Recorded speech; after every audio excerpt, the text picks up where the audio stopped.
दोस्तों, जहाँ पर पत्नी करवा चौथ पर अपनी पति की लंबी उम्र के लिए व्रत रखती है, वहीं पर गौरीगंज की एक महिला ने पूरा इतिहास ही रच दिया। उसने एक पति नहीं बल्कि 4 नाजायज पतियों के लिए वह व्रत रखती है और उनके लिए वह शाम को पूजा करती है। जब यह बात असली पति को पता चलती है तो वह चारों नाजायज पतियों को बुलाकर उसकी हत्या कर देती है। और उन चारों पतियों के साथ में आखिर क्या होता है और उस महिला के साथ में क्या होता है, हम जानेंगे इस वीडियो में।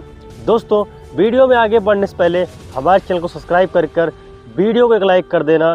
दोस्तों, बेल आइकन जरूर प्रेस कर देना, क्योंकि हमारी द्वारा डाली गई वीडियो आप तक जरूर पहुंच जाए। दोस्तों, यह सच्ची कहानी है और यह गौरीगंज की है, जहां पर एक महिला रहती थी। वह महिला जो होती है, वह उसकी नई नई शादी होती है। उसकी शादी से पहले भी एक अफेयर था जो कि उसके घर पर ही था, और वह जो है उसका बॉयफ्रेंड था। वह उसी से शादी करने वाली होती है, लेकिन माँ बाप के दबाव से वह जो है गौरीगंज के ही एक गांव से उस लड़के के साथ में उसकी शादी हो जाती है। लेकिन उस औरत की जो है वह उससे पेट नहीं भरता है।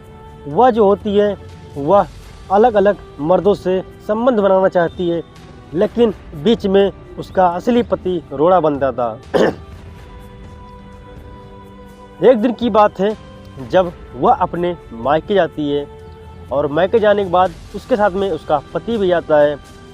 जब वह उसका बॉयफ्रेंड उससे मिलने के लिए उसी के घर पर आता है तो उसके असली पति को थोड़ा सा भनक पड़ जाती है और उसे शक लगता है कि इस आदमी से मेरी बीवी का कोई तो चक्कर जरूर है। वह इसकी खोज करने लगता है और गांव से ही कई लोगों से उसके बारे में पूछता है, तो उसे पता चलता है कि हाँ भाई, ये तेरी बीवी जो है वो इससे पहले से ही संबंध बनाती थी और इससे उसका अफेयर चल रहा है। जब ये बात उस लड़के को पता चलती है तो वह बहुत ज़्यादा गुस्सा हो जाता है और उसको वहीं पर छोड़कर वह घर चला जाता है। धीरे धीरे कुछ दिन बाद जो है उसकी पत्नी वह जो है अपने आप ही उसके घर चली जाती है, और जब वहाँ पर जाती है तो उसको किसी तरह से वह मना लेती है, उससे माफ़ी मांगती है कि ऐसी दोबारा से गलती नहीं होगी। वह उसको माफ़ कर देता है और दोनों घर में खुशी से रहने लगते हैं। लेकिन कुछ ही दिनों बाद फिर से गांव में ही एक लड़के से अफेयर हो जाता है और फिर से वह उससे संबंध बनाने लगती है। वह अपने पति की तरफ बिल्कुल भी ध्यान नहीं देती थी। वह उसी लड़के से संबंध बनाती और उसी से वह खुश रहती, रात दिन फ़ोन पर बात किया करती। जब इस बात को उसके पति को फिर से पता चलती है तो वह उसकी पिटाई कर देता है और बहुत अच्छी तरह से उसको मारता है। उसके बाद में उससे भी पेट नहीं भरता है तो वह एक और लड़के को फंसाती है, जहाँ पर उससे भी यही कांड करती है, उससे भी संबंध बनाती है और उसके साथ में भी यह बातचीत किया करती थी।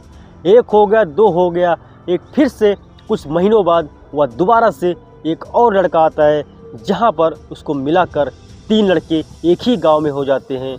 और उसके बाद में गांव वाले 3 लड़कों के साथ में वह संबंध बनाया करती थी। जब यह बात पति को चलती है तो पति हर बार उसकी पिटाई कर देता था, लेकिन वह पिटाई से उसको कोई फ़र्क नहीं पड़ रहा था, क्योंकि उसकी अब आदत बन चुकी थी अब वह मार खाने की।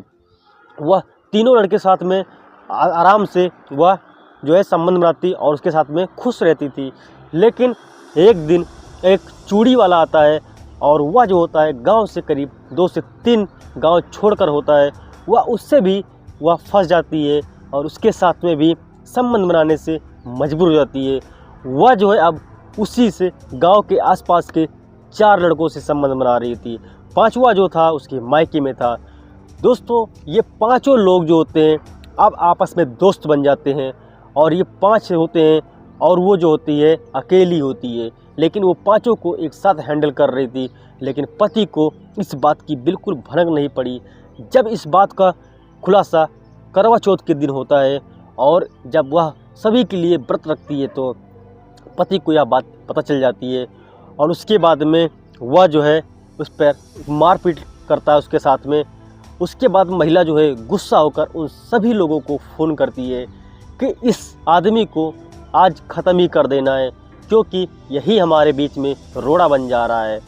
उसके बाद में वो चारों आ जाते हैं और चारों आने के बाद में उसका गला घोंटकर हत्या कर देते हैं। जब इस बात की भनक पुलिस को पड़ती है तो पुलिस वाले जो होते हैं वह आते हैं और उस घर की छानबीन करने लगती हैं, लेकिन पुलिस को बताने वाली भी महिला ही होती है। महिला कहती है कि मेरे पति का गले में दर्द हो रहा था जिसके कारण उनकी मृत्यु हो गई थी। वह जो है कहती है कि इस मेरे पति की बॉडी को पोस्टमार्टम किया जाए। वह इस पर जो पुलिस होती है वह मना कर देती है कि कोई ज़रूरत नहीं पोस्टमार्टम की, लेकिन जो महिला होती है वह जोर दबाव डलवाती है और वह जो है पोस्टमार्टम करवाती है। लेकिन पोस्टमार्टम में जो है उसका राज खुल जाता है और उससे बताया जाता है कि हाँ इस आदमी की गला घोंट के हत्या की गई थी। जो उस लड़के की माँ होती है, माँ जो होती है वह बहू के ऊपर भी केस दर्ज कराती है। जब बहू के ऊपर केस दर्ज होता है तो बहू से कड़ी पूछताछ होती है जब, तो वह सच उगल देती है और सच बोलते हुए कहती है कि मेरा जो है वह 5 लड़कों से अफेयर चलता है और उसके बीच में मेरे पति जो है वो रोड़ा बन रहे थे, इसीलिए मैंने उनको रास्ते से हटा दिया। तो मैंने क्या गलत किया? और मैंने खुद ही पुलिस को यह जो खबर दी थी कि मेरे पति की मृत्यु हो चुकी, वो भी गला में दर्द होने की वजह से। मैं इस बात की गुनहगार नहीं हूँ, लेकिन अगर आपको लगता है तो आप अरेस्ट कर लीजिए। इतना कहकर पुलिस वहाँ एक जो होती है महिला पुलिस होती है वह खींच के उसको थप्पड़ मारती है कि तुझे झूठ बोलते हुए शर्म नहीं आती है और तूने अपने पति का ही गला घोंटकर हत्या करवा दिया, तुझे तो सज़ा मिलनी ही मिलनी है। दोस्तों इस तरह से उन